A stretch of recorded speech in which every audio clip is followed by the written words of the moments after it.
Vous savez, nous les chrétiens, nous ramons à contre-courant du monde. Hein, on voit cette image-là de quelqu'un qui rame contre le courant. Il faut fournir un gros effort. Et naturellement, c'est le Seigneur qui travaille en nous, qui nous donne la force.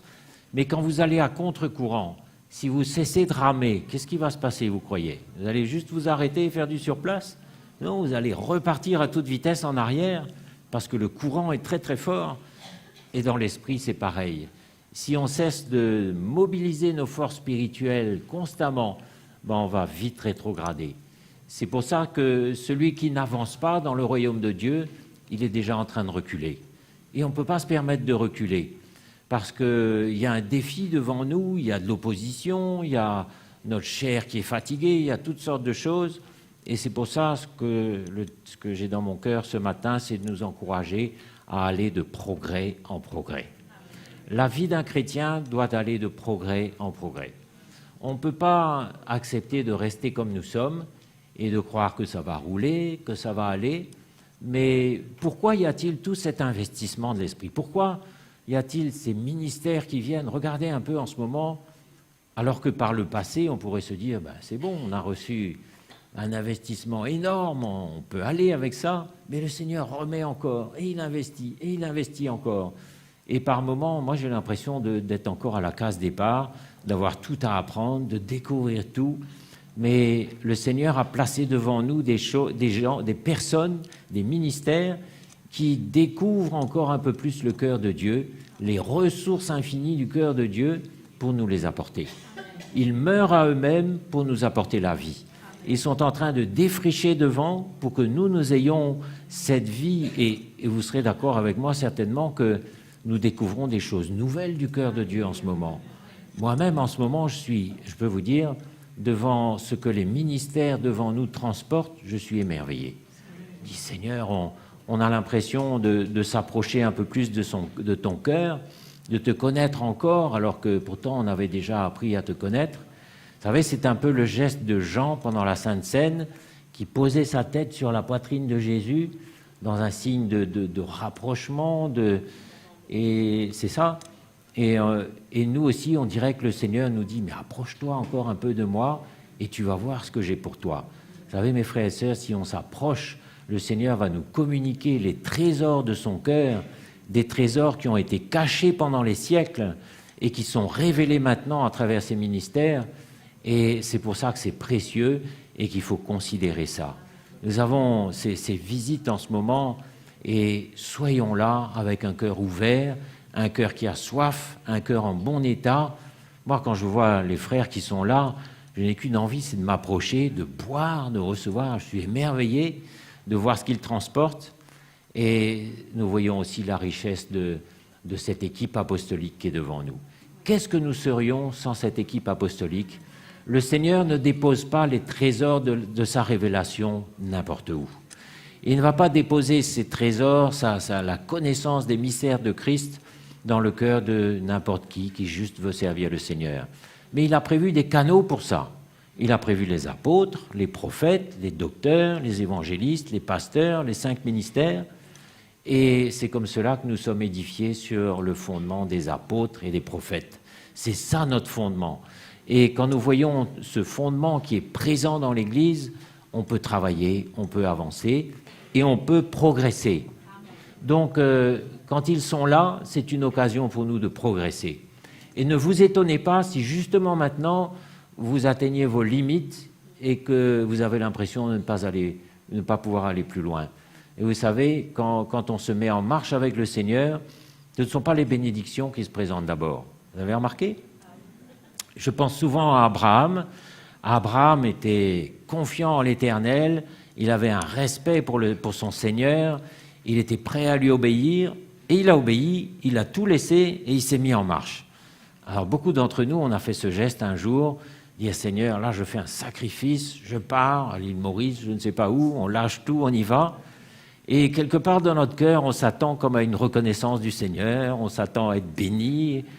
Mais qu'est-ce qu'Abraham, la première chose qu'Abraham a rencontrée au bout de quelques jours de marche, il a rencontré la famine. Ah, ça alors, c'est ça la bénédiction du Seigneur? C'est pas ça que j'avais imaginé, c'est pas ça que j'avais prévu. La famine, C'est ça la première chose qu'il a rencontrée sur son chemin. Et il en a été réduit à aller s'approvisionner en Égypte, parce que là, il y avait des greniers qui étaient remplis. Bon, on aurait fait comme lui, mais c'est pas la bénédiction qui se présente en premier. Donc, plus on va avancer avec le Seigneur, plus ce sont des obstacles qu'on va rencontrer. Des obstacles liés à notre nature humaine, à nos limites humaines. Parce qu'il faut que nos limites soient exposées, vues, et qu'on ne puisse pas aller plus loin avec nos propres forces. Il faut que ce soit comme ça. Et quand on est au bord de s'écrouler, ben c'est là qu'on découvre des trésors de grâce pour aller plus loin. C'est là aussi que la vraie vie sort de nous. Ce qui doit sortir de nous, c'est la vie du Seigneur. Ce n'est pas ma vie, ce n'est pas mon conseil, ça c'est pas intéressant pour personne. Mais ce qui doit sortir de moi, c'est la vie du Seigneur au moment où je suis brisé, au moment où je suis humilié. Et je pense à une famille aussi qui s'est engagée dans la foi avec le Seigneur. Ils ont eu un gros problème sur le chemin, ce n'était pas prévu du tout. Et certainement, ils ont dû être même ébranlés dans leur foi à un moment et se dire « Mais Seigneur, pourquoi ? Pourquoi ?» Mais en réfléchissant à leur situation, je me disais « Seigneur, tu as permis ça. Tu as permis ces choses-là, tu as permis que ça arrive. Ce n'est pas pour les écraser ou pour les embêter. Tu aurais pu aussi éviter ce piège devant eux. Tu aurais pu faire en sorte que ça n'arrive pas, mais tu as permis que ça arrive. » Le Seigneur permet beaucoup de choses dans nos vies pour qu'un travail profond se fasse. Et là, on pleure, on gémit, on est brisé, on crie devant le Seigneur, même quelquefois, mais le Seigneur n'est pas émotionnel avec nous et il va faire son œuvre. Et son œuvre se fera. Elle se fait dans la douleur, elle se fait dans les larmes, elle se fait dans les souffrances. Quand nous sommes vraiment brisés, c'est là que l'œuvre de Dieu commence. Mais on ne peut pas se contenter d'être le chrétien qui est bien, qui a des moyens pour subsister, qui a des ressources, qui a une santé peut-être pas parfaite, mais ça va quand même. On ne peut pas. Il faut que le Seigneur brise le vase à un moment donné pour que le parfum sorte. Vous savez, un vase de parfum, à un moment on le garde intact, et puis à un moment le vase est brisé, et là le parfum sort. Le Seigneur a besoin de briser le vieux Jacob en nous. Regardez un peu comment on voit dans les situations de la vie quotidienne, comment ce vieux Jacob-là est présent en nous encore, avec ses réactions, avec ses moyens personnels, avec tout ça. Mais à un moment, le Seigneur a brisé Jacob. Une nuit, et c'était sa nuit, c'était le moment décisif pour lui. Le Seigneur lui a déboîté la hanche, même il est ressorti de là boitant, mais il n'avait plus le même cœur du tout. Et quand on n'a plus le même cœur, tout autour de nous change. Et quand il a rencontré ce frère Ésaü, en qui il voyait un ennemi, qu'il craignait, il disait « il va me finir », ils se sont retrouvés, ils se sont jetés dans les bras, ils se sont embrassés, la paix de Dieu a régné, parce que le Seigneur avait brisé le vase. Et le pauvre Jacob, il boitait, mais il avait un cœur complètement transformé, et quand votre cœur est transformé, le Seigneur agit et il se passe des choses surnaturelles. Vous savez, le Seigneur travaille dans notre faiblesse, dans la faiblesse de l'homme. Alors vous direz, oui, on sait, mais moi j'ai expérimenté encore à la fête de la musique à Rouen récemment, tout récemment, là, les jours derniers, on a vraiment senti notre faiblesse ce jour-là. Hein, dans le vacarme du monde, le bruit effrayant du monde autour de nous, on était bien peu de choses, mais il y a déjà des témoignages de gens qui ont été interpellés, qui ont été vraiment interpellés, et nous-mêmes on s'est dit, on y est allé par la foi, mais en quelque sorte on manque de foi quand même, quoi.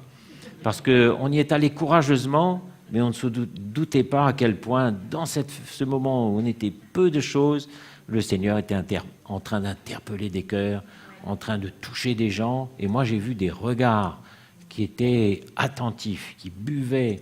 Pourtant, ce n'était pas facile. Là. Il y avait un groupe à côté qui faisait un vacarme assourdissant. On nous entendait à peine par moments. Mais dans cette faiblesse-là, le Seigneur a fait des choses. Et nous, on est humiliés. Qu'est-ce qu'on aurait souhaité, nous ? Avoir une super place avec du silence et que les gens viennent. Qui êtes-vous ? On veut vous suivre. C'est ça qu'on aurait voulu, nous. Mais ça a été exactement le contraire.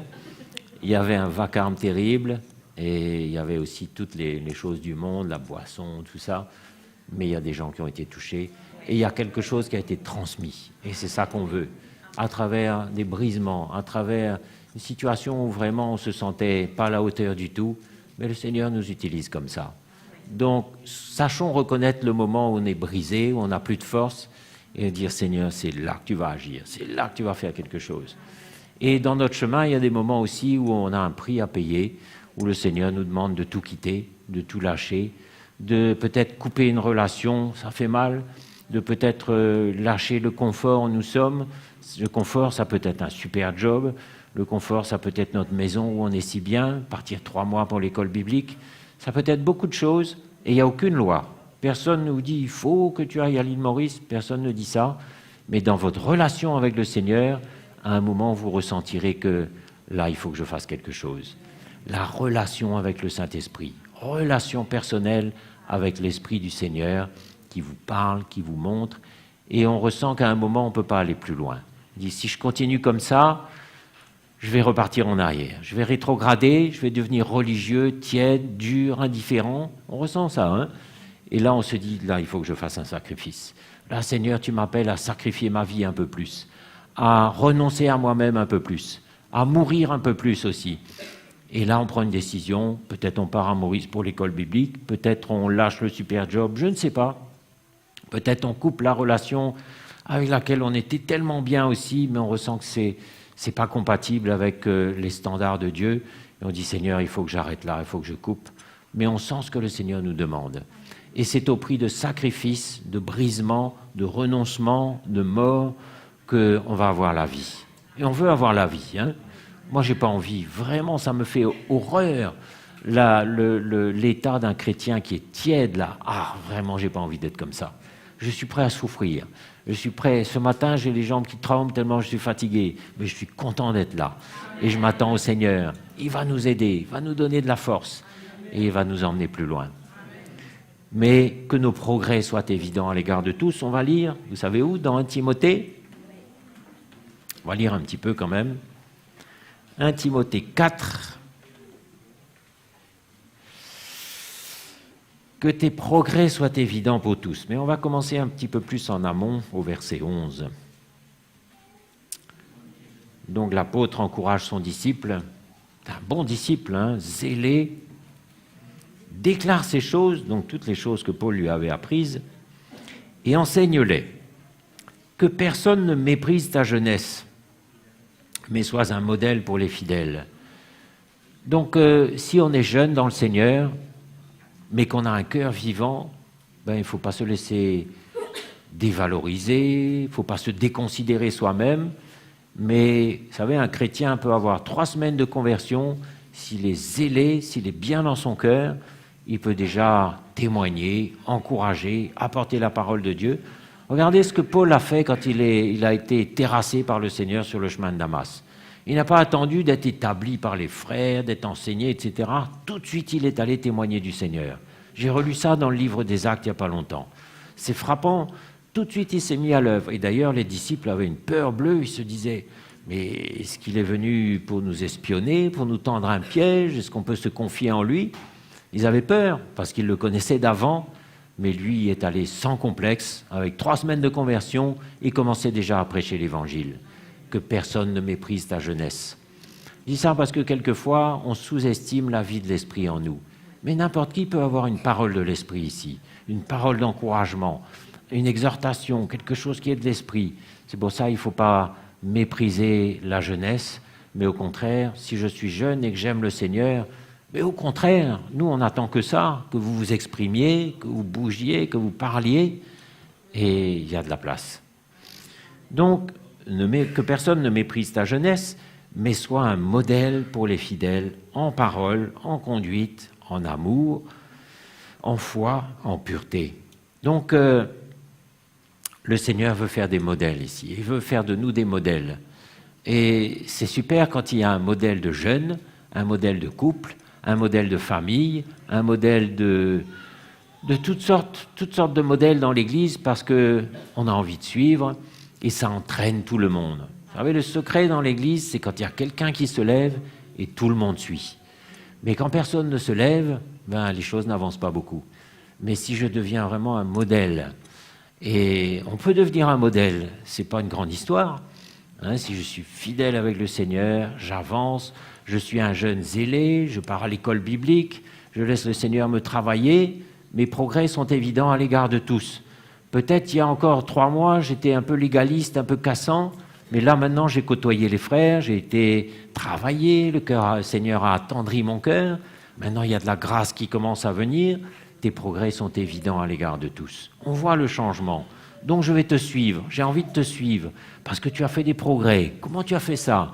Quelle expérience tu as vécue? Et là on raconte, ben voilà, je me suis approché dans la relation du frère Mickey, du frère Roland, du frère Marc, et j'ai appris avec eux. J'ai été bien rincé parce que j'étais légaliste dans les situations souvent, mais j'ai appris une douceur, une patience, un amour, une foi, une pureté, et maintenant je ne suis plus le même qu'il y a 3 mois.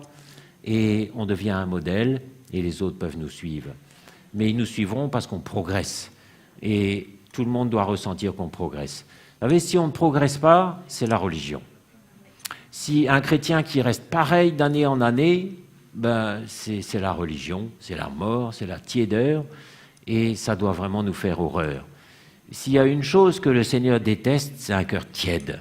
Je le vomirai de ma bouche, il nous dit. Alors qu'un cœur froid, moi, je préfère quelqu'un qui critique ouvertement, qui est hostile, qui est froid, plutôt que quelqu'un qui est tiède. Hein, c'est vrai, hein? Il y a plus d'espoir pour celui-là. Et il poursuit, il dit « Jusqu'à ce que je vienne, applique-toi à la lecture, à l'exhortation, à l'enseignement. Ne néglige pas le don qui est en toi et qui t'a été donné par prophétie avec l'imposition des mains de l'Assemblée des Anciens. Occupe-toi de ces choses, donne-toi tout entier à elles. » Donc, qu'est-ce qu'il est en train de lui dire là? En 2 mots, il est en train de lui dire « travaille ». C'est-à-dire que les progrès, ça ne vient pas comme ça. Les progrès, ça ne vient pas sans payer un prix, sans se sacrifier, sans aller chercher la révélation là où elle est, le cœur de Dieu là où elle est, sans faire une démarche qui nous coûte, ça ne vient pas comme ça. Mais nous sommes appelés à travailler avec crainte et tremblement et avec zèle à notre salut. Si j'ai une responsabilité dans l'Église, travaille. J'ai besoin de travailler pour me perfectionner, pour apprendre, pour devenir meilleur, pour côtoyer ceux qui sont devant. Je ne peux pas me contenter de peu. Et vous savez, quand on a une responsabilité, on est condamné à être bien tout le temps. Si j'ai aucune responsabilité, à la rigueur, je peux me dire « aujourd'hui, je suis fatigué, je vais m'asseoir et écouter ». Mais quand vous avez une responsabilité, que vous êtes devant, vous êtes condamné à être bien tout le temps. Et quand vous êtes bien tout le temps, vous progressez, vous avancez. Parce que vous vous sentez la responsabilité de travailler pour emmener la vie derrière vous, pour emmener la vie autour de vous. Mais il lui dit, travaille. Et il y a ici, chacun d'entre nous a des dons et des talents. Et le Seigneur nous dit, mais travaille ce don, travaille ce talent. Si tu as un talent pour exhorter, va voir ceux qui ont le même talent devant et renseigne-toi. Comment tu exhortes, comment tu parles. Si vous avez un don pour la louange, pour je ne sais pas quoi, passez du temps avec ceux qui louent le Seigneur pour jeûner, pour prier ensemble, pour vous mettre devant le Seigneur, et puis aussi pour avoir une bonne maîtrise de l'instrument, mais le principal, c'est ce qui se passe dans l'esprit et dans le cœur. C'est pour ça qu'on a besoin d'abord de chercher le Seigneur, et c'est lui qui nous donne l'habileté. Donc, il est capable de nous donner l'habileté pour les choses les plus techniques, les plus terre à terre. Il nous donnera l'habileté. Mais la bonne chose à faire, c'est de venir devant lui, d'aller passer du temps avec ceux qui le cherchent, qui l'invoquent d'un cœur pur, comme il a été dit hier, et de se mettre devant le Seigneur d'abord, parce que c'est lui qui nous donne l'habileté, qui nous donne la capacité, qui nous donne l'énergie. Mais il faut travailler. Le Seigneur nous dit « Travaillez car je suis avec vous ». Parce que les dons, ça ne vient pas comme ça, et les progrès non plus. Mais quelqu'un qui travaille à chercher le Seigneur, à s'humilier, à chercher la relation, ils font des pas de géant. La relation, c'est une clé. Quelqu'un qui s'approche dans la relation, vous pouvez être sûr qu'il va grandir. Et il y a des clés très puissantes. C'est-à-dire, quand on actionne cette clé-là, on fait des pas de géant. C'est formidable comme le Seigneur nous a donné des clés. Il y en a des petites, des moyennes, des grosses. Mais alors la relation, c'est une clé pour faire des pas de géant. Et là, on voit des progrès, on voit quelqu'un qui change. Ceux qui sont devant nous, eux-mêmes changent. Vous avez remarqué? À plus forte raison, nous aussi, on doit suivre, on doit apprendre, progresser et devenir plus efficace, plus spirituel, plus tranchant dans l'esprit. Peut-être autrefois, j'avais une façon d'aimer qui était un peu caressante, un peu émotionnelle, mais maintenant, je vais être plus tranchant, plus dans l'esprit. Peut-être autrefois, Je comptais beaucoup sur ma technique à la guitare pour louer le Seigneur, mais maintenant, je vais mettre ma guitare de côté et je vais chercher le Seigneur avec mes frères, ensemble. Et là, dans des moments où vraiment on déchire notre cœur ensemble devant le Seigneur, dans le jeûne, dans la prière, on a posé nos instruments depuis longtemps, on se met devant le Seigneur et on puise en lui des forces, des ressources qui vont transporter la louange. Et ça, c'est fondamental. Si je suis un responsable dans l'Église, la même chose. Je vais chercher à progresser avec ceux qui sont dans le groupe des responsables. Donc, il n'y a pas de place pour la paresse spirituelle, pour le laisser aller, pour la négligence. Parce qu'autrement, on arrive dans la présence de Dieu, on est éteint, on est technique, on est froid, on n'a plus d'huile dans notre lampe, et ce n'est pas possible de servir le Seigneur comme ça. Hein? On a besoin d'avoir de l'huile dans sa lampe. Et quand on a de l'huile, on ne force pas, ça sort de nous. Et ça sort. C'est comme un fleuve d'eau vive. L'exhortation, l'encouragement, parole de vie, parole de connaissance, ça va sortir. Mais avant, j'ai travaillé avec crainte et tremblement à chercher le Seigneur, à me perfectionner, à apprendre encore. On n'en finit pas d'apprendre. Hein. Moi, hier, j'étais assis là, j'écoutais, j'apprenais. Quand les ministères sont là, je bois, j'apprends, c'est formidable. Et Paul dit, travaille, occupe-toi de ces choses, donne-toi tout entier à elles, afin que tes progrès soient évidents pour tous. Veille sur toi-même et sur ton enseignement. Persévère dans ces choses, car en agissant ainsi, tu te sauveras toi-même et tu sauveras ceux qui t'écoutent. Donc il y a des gens qui nous écoutent, il y a des gens qui regardent à nous, et c'est incroyable, même il y a une sœur qui me disait que pendant la fête de la musique, il y avait des gens qui regardaient attentivement, et ils regardent nos gestes, nos expressions. Il y avait quelqu'un qui faisait du désordre à un moment devant nous, mais ils regardaient aussi même l'attitude que nous avions vis-à-vis de cette personne qui faisait du désordre, et on avait un cœur compatissant, non pas un cœur pour juger. Et vous savez, les gens nous observent, les gens nous regardent, c'est pour ça qu'il faut progresser. Il faut progresser sur nos attitudes, sur notre cœur. Et ça, ce n'est pas technique, ce n'est pas des choses techniques. Mais moi, quand je vois les frères qui sont devant, la patience qu'ils ont dans les petites choses du quotidien, dans la rue, dans les magasins, quand on fait les magasins ensemble, quelquefois, la patience, le regard qu'ils ont. Et quelquefois, on se retrouve dans des situations banales, mais là où je me serais impatienté en disant « Bon, alors, il faut qu'elle se dépêche un peu », je voyais le frère qui avait une patience extraordinaire, une compassion même, parce qu'on sait que l'employé dans le magasin, il est sous pression, il est fatigué, il a les problèmes de la vie, et s'il ne va pas plus vite, c'est qu'il a peut-être besoin de ma compassion.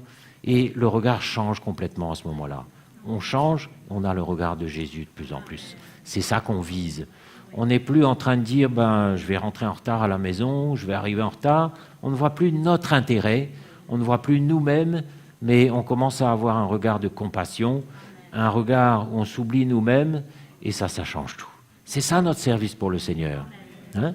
Et c'est là qu'on a besoin de progresser, parce que les gens regardent à nous. Hein? Persévère dans ces choses, car en agissant ainsi, non seulement tu vas te sauver toi-même, mais tu sauveras ceux qui t'écoutent et ceux qui t'observent aussi. Il faut faire attention parce qu'il y a beaucoup de gens qui nous observent. Donc, on ne peut pas se permettre de rester comme on est, mais il faut que les gens ressentent que, c'est sûr, il a ses faiblesses, il n'est pas parfait, elle n'est pas parfaite, mais je sens qu'il veut aller plus loin. Je sens qu'elle veut persévérer, je sens qu'elle progresse de plus en plus, et à cause de ça, je suis prêt à fermer les yeux sur ses faiblesses, ses manquements d'aujourd'hui, parce que je sens une volonté de progresser, de ressembler au Seigneur de plus en plus. Hein? Donc, quand on progresse, l'image du Fils de Dieu prend place en nous de plus en plus. Hein? Et on voit ça qui prend forme dans le cœur des serviteurs de Dieu. On voit leur visage, on voit leur cœur, on voit leurs paroles, on ressent leur cœur. Et vous savez, devant le cœur, le véritable cœur de Dieu, les gens fondent, on fond. On n'a même plus envie de se justifier, d'expliquer. Mais par contre, quand il y a encore de la loi en nous, c'est là que les gens se rebiffent, qu'ils se défendent, qu'ils ont envie de justifier, d'expliquer. Mais quand on ressent le cœur de Dieu, vraiment le cœur de Dieu, les cœurs fondent. Et c'est à ça qu'on est appelé. Hein? On est mort à nous-mêmes, brisé, fatigué, on ne peut plus, mais le cœur de Dieu sort de nous et les gens vont fondre devant nous. C'est ça qu'on a besoin.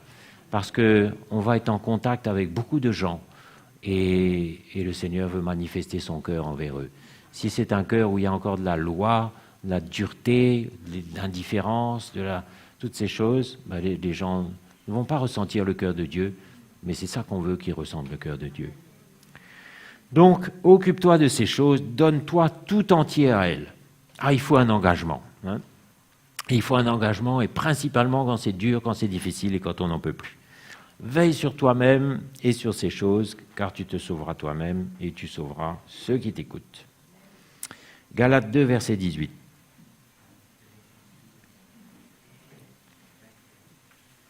Je vous parlais tout à l'heure de ce qui se passe quand on arrête de ramer. Vous savez, dans l'esprit, quand on arrête d'avancer, non seulement on ne fait pas du surplace, mais on commence à reculer, et c'est à ça qu'il faut veiller. Vous savez, on peut très facilement reconstruire les choses qui ont été détruites. Le Seigneur détruit des choses dans nos vies, non ? Il détruit en nous le légalisme, notre culture, nos habitudes, il détruit un tas de choses dans nos vies parce qu'il veut reconstruire. Il arrache et il plante. Il détruit et il reconstruit. Il brise le vase et il le reforme à sa convenance. Mais quand on est négligent, on se surprend vite à reconstruire les choses qu'il a détruites. Et c'est ce qui est arrivé aux Galates, que l'apôtre Paul avait sorti de la loi. Ils ont eu un moment ils ont été séduits par l'ennemi et ils sont repartis dans la loi, dans la religion. Et Paul leur dit, mais vous êtes déchus de la grâce maintenant. Et il leur dit au verset 18, si je rebâtis les choses que j'ai détruites, je me constitue moi-même un transgresseur. Donc on peut arriver à redevenir un transgresseur en reconstruisant les choses que le Seigneur a détruites. Et il y a un aspect dans le cœur du chrétien, c'est la persévérance sur laquelle on insiste souvent, parce que, vous savez, c'est tellement facile dans un moment d'enthousiasme, de grandir, de progresser, d'être bien, et puis à un moment donné, on se relâche, on se laisse aller, et on repart en arrière. Mais on apprend, ça fait partie aussi de la maturité qu'on apprend, c'est de rester constant, d'avancer constamment, d'avancer sans arrêt, parce qu'on sait que si on arrête d'avancer, on va vite reculer, reconstruire les choses que Dieu avait détruites.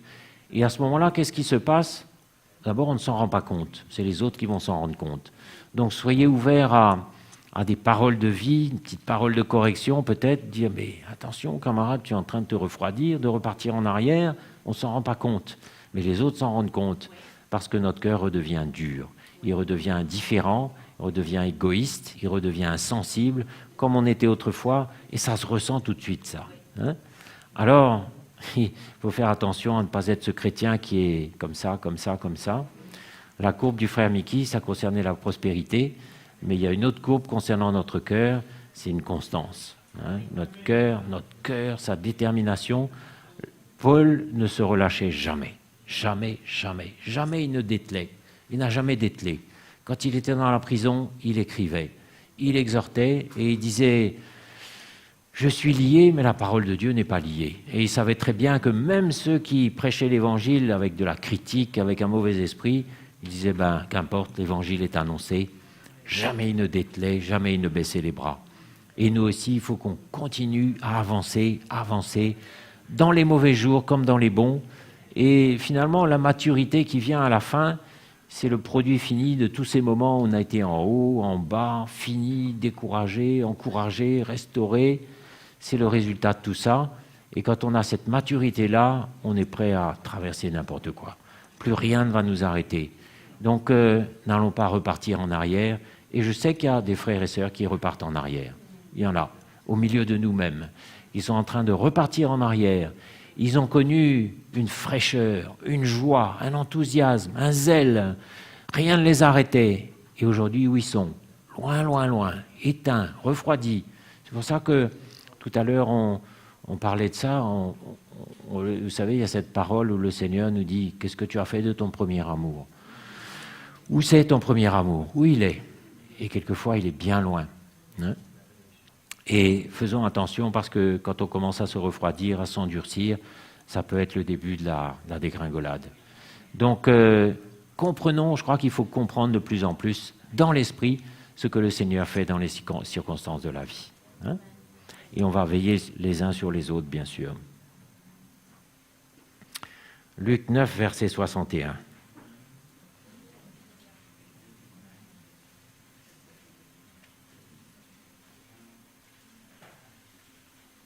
62. Enfin, oui, 61. Quelqu'un dit à Jésus, « Je te suivrai, Seigneur, mais permets-moi d'aller d'abord prendre congé de ceux de ma maison. » Donc là, c'est celui qui remet à plus tard, qui dit « J'ai encore un peu de temps. » Et Jésus lui répondit, « Quiconque met la main à la charrue et regarde en arrière n'est pas propre au royaume de Dieu. » Donc, si j'ai commencé la course, il faut que je la termine. Si j'ai commencé à construire là, il faut que j'achève la construction.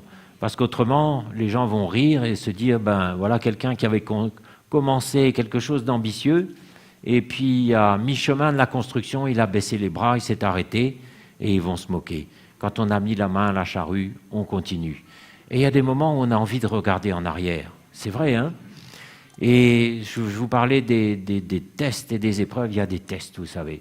Et il y a beaucoup d'épreuves qu'il faut savoir reconnaître comme un test. Le Seigneur a le droit de nous tester. Quand il a emmené son peuple hors d'Égypte, ça a été exactement comme Abraham. Au bout de 3 jours, ils avaient soif. Il a permis qu'ils arrivent auprès des eaux amères, Mara, les eaux amères, parce qu'il voulait tester. Et Abraham, c'est pareil, il a rencontré la famine.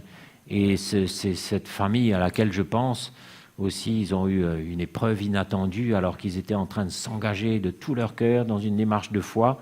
Le Seigneur nous teste, le Seigneur nous brise, mais il nous dit celui qui regarde en arrière n'est pas propre au royaume de Dieu. Donc souvent, on sera tenté de retourner en arrière. Peut-être on a lâché un job confortable, on a quitté notre maison et il y a un moment de découragement. Mais vous savez ce qui va vous garder ? C'est la conviction de départ. Il faut toujours revenir là. Si vous avez agi avec une conviction que c'était le plan de Dieu, ça va vous garder. Vous allez pleurer, vous allez être brisé, mais vous vous souviendrez que vous avez commencé ce chemin-là avec une conviction que c'est bien le plan de Dieu, que vous ne vous êtes pas trompé et que finalement c'est normal si ça se passe mal par moment, c'est difficile. Le contraire serait étonnant. Le contraire serait même un peu suspect. Mais on continue et on ne regarde pas en arrière. Et il y a des exemples, comme la femme de Lot qui a regardé en arrière, transformée en statue de sel. Donc, il ne faut pas repartir en arrière. Et je connais certains qui se retirent, qui s'arrêtent parce que peut-être on avait une idée du plan de Dieu, on se disait ça va être super, ça va être comme ça va se passer comme ça. Et puis le Seigneur tarde. Peut-être il nous avait fait des promesses. Un jour, dans un appel, on avait reçu une parole de prophétie. Voilà ce qui va arriver, voilà ce qui va se passer dans ta vie. Et puis le temps passe et c'est tout le contraire. Le test. Qu'est-ce que tu vas faire ? Est-ce que tu vas repartir en arrière alors que tu as mis la main à la charrue ? Parce que vous savez, quand le Seigneur nous annonce quelque chose par voie de prophétie, regardez Moïse, 40 ans plus tard, la promesse s'est accomplie. Il a commencé à vouloir agir, il avait 40 ans. C'est 40 ans plus tard que le Seigneur a exécuté sa promesse envers lui. Donc, il y a des promesses qui vont tarder. Et au lieu de l'accomplissement, il y a même des obstacles supplémentaires qui vont venir. Et c'est là qu'on se dit, le Seigneur tarde à venir. Vous connaissez cette parabole, buvons, mangeons, le Seigneur tarde. Et c'est là que le Seigneur arrive à l'improviste. Est-ce qu'il va nous trouver prêts ? Au moment où il veut accomplir sa promesse, est-ce qu'il va nous trouver prêts, brisés, préparés, ou est-ce qu'il va nous trouver occupés à complètement autre chose ? Il y a des tests, mes frères et sœurs, dans nos vies. Et il y a des tests aussi qui sont costauds. Toutes sortes de choses qu'on aurait espéré que ça se passe de telle façon, et ça se passe tout à fait au contraire. Je crois que le Seigneur va enlever pas seulement nos sécurités, mais toutes nos forteresses mentales où on se dit ça doit se passer comme ça. J'ai souffert, maintenant le réconfort vient, la bénédiction, et puis l'épreuve revient. Qu'est-ce qui se passe ? Toutes sortes de choses sont possibles, mais définitivement, il faut qu'on arrive au point où on va s'attacher à une seule chose, c'est le Seigneur. On va se raccrocher au Seigneur seulement. Peut-être les choses se sont améliorées, elles s'aggravent à nouveau. Ça ne doit pas m'étonner ni me décontenancer. Je dois être prêt à tout, absolument à tout. Et le plan de Dieu s'accomplira. Et rien ne va m'arrêter. Je ne dois pas être décontenancé par quoi que ce soit qui arrive, mais persévérer jusqu'au bout et m'attacher au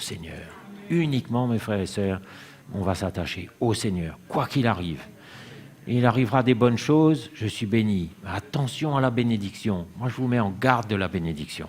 Ah, ça, c'est le piège. Parce que la situation suivante, on va se dire, super, le Seigneur va faire comme la fois précédente, il va me bénir, mais ça va être tout le contraire. Jésus ne fait jamais 2 fois la même chose, jamais. Il a agi d'une façon, la prochaine fois, tu peux être sûr que ce sera tout le contraire, complètement différente. Mais nous, dans une routine, on a tendance à se dire, je vais refaire comme la fois d'avant, au lieu de chercher le Seigneur et de dire, cette fois-ci, qu'est-ce que tu veux faire? On repart vite dans nos sentiers à nous, au lieu de marcher dans ses traces. Donc, cherchez le Seigneur en permanence et ne marchez pas dans vos propres traces parce que vous serez toujours déçus. Et vous savez, il y a des recettes, on a des recettes comme ça. Hein. J'ai fait comme ça, je vais refaire pareil. Mais ça, c'est quelqu'un qui ne cherche pas le Seigneur. Celui qui cherche le Seigneur se renouvelle en permanence. Il a une onction fraîche en lui. Et il discerne ce que Jésus veut faire. Et c'est clair, hein, le Seigneur a ressuscité Lazare. Il a permis que Jean finisse sa course. Il a un plan pour chacun. Il sait exactement ce qui doit arriver. Mais regardons avec les yeux de la foi. Hein?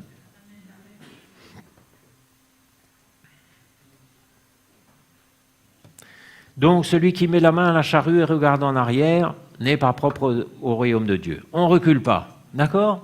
On continue à avancer. Et il y aura de l'opposition, hein? Mais on continue quand même. Et puis Matthieu 13, verset 20, c'est l'histoire de la semence dans divers endroits. Et ça décrit un peu le personnage dont je vous parlais tout à l'heure, qui croit pour un temps, et dès que survient la tribulation, on va lire. Celui qui a reçu la semence dans des endroits pierreux, verset 20, c'est celui qui entend la parole et la reçoit aussitôt avec joie. Vous voyez, donc il y a une espèce d'enthousiasme du début, là, « Oh Seigneur, tu m'as parlé, tu m'as béni, tu m'as fait du bien ». Et pendant quelque temps, on voit un zèle, on voit quelque chose vraiment d'éblouissant. Et puis qu'est-ce que se passe? L'usure du temps vient, les épreuves, les difficultés, ou tout simplement la vie quotidienne avec ses petits soucis. Et puis, il reçoit aussitôt avec joie, mais il n'a pas de racine en lui-même. Vous voyez, on parlait ce matin du Seigneur qui veut creuser profondément en nous des racines. Ça, c'est un peu l'image d'un bâtiment. Vous savez, avant de construire, on commence par voir une grosse machine là, avec un forêt, un trépan là, qui va creuser jusqu'à 20 mètres de profondeur. C'est ça que le Seigneur fait en nous en ce moment. Dans la douleur, dans les larmes, dans les difficultés, creuse de plus profondément pour que les fondements de notre vie soient solides et que toutes les racines d'amertume s'en aillent, toutes les ramifications là en nous s'en aillent et qu'on devienne solide. Il n'a pas de racine en lui-même. Il croit pour un temps. Et dès que survient la tribulation ou la persécution, à cause de la parole, il y trouve une occasion de chute. Celui qui a reçu la semence parmi les épines, après. Donc ça, c'est un personnage qui est inconstant dans toutes ses voies, qui ne s'imagine pas qu'il recevra quelque chose du Seigneur. Ce qui est important, ce n'est pas de commencer la course, c'est de la finir. Ce qui est important, ce n'est pas de se glorifier, d'être bien aujourd'hui. Celui qui est debout, qu'il prenne garde de tomber. Et garde-toi de juger ton prochain parce qu'il tombe, mais relève-le plutôt, parce que demain, c'est toi qui vas tomber peut-être. Et soyons bien humbles et bien modestes, parce que la course qui est devant nous, il faut la finir. Et il y en a beaucoup qui ont commencé dans l'esprit, qui ont fini dans la chair. On a vu les Galates, mais il y avait beaucoup aussi de compagnons autour de Paul, comme Démas, qui avait certainement, c'était un compagnon d'armes auprès de Paul, quelqu'un de solide. Il s'est découragé en cours de route. Donc il faut être bien humble, bien modeste, et la garantie pour nous, c'est d'aller de progrès en progrès. C'est là que je veux revenir. Faites tout pour faire des progrès. Et ce n'est même pas vous qui allez faire des progrès, mais c'est l'œuvre de Dieu en vous. C'est comme un chantier dont vous êtes un peu le spectateur, le contremaître, vous avez une partie dedans, mais ce n'est pas votre chantier, c'est le chantier du Seigneur. Mais vous avez une part dedans, pour défricher, pour être éveillé, pour apprendre, pour veiller. Est-ce qu'il n'y a pas quelqu'un qui fait ce qu'il ne faut pas là? Est-ce qu'il n'y a pas une mauvaise attitude qui s'installe? Est-ce qu'il n'y a pas quelque chose qui va gêner?